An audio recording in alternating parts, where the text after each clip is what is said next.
The Duwamish River was originally a very widely meandering river that ended in a huge saltwater estuary wetland. It has changed very dramatically now to the present day. It was channelized for shipping and industry. But now we have just little remnants of what it formerly looked like here near the mouth. We're starting to come up on the next gourd colony on the right.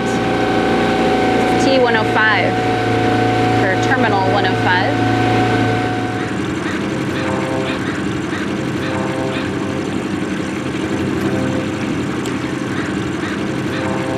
It looks like maybe a bird on the nest up there. Osprey are a migratory species. They go down to Central and South America every winter. And they are purely piscivorous in that they eat only fish. They have specialized talons that are extra sharp and curved, and specialized padding on their feet so that when they pick up the fish, it doesn't slip out of their grip.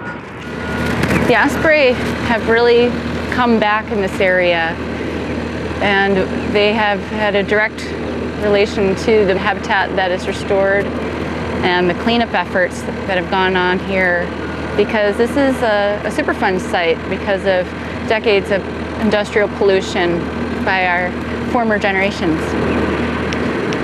But it's a great sign to see these guys coming back and thriving.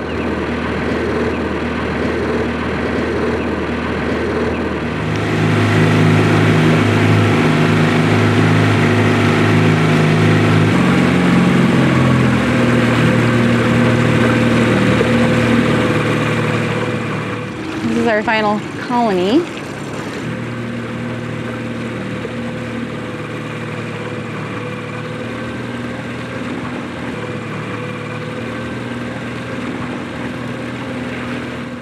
I saw another martin go into one of these gourds over here.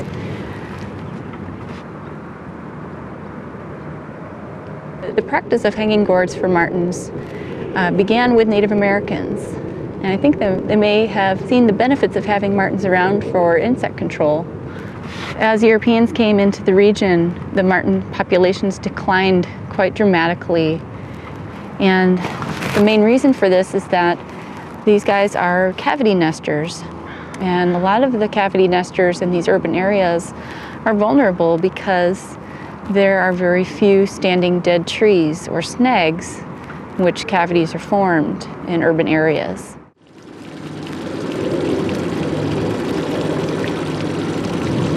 There are quite a few different sites along the river that have been restored. The restoration efforts have been going on at least 20 years or so, and they've had really noticeable improvements when you see wildlife species come back that have been missing for a long time.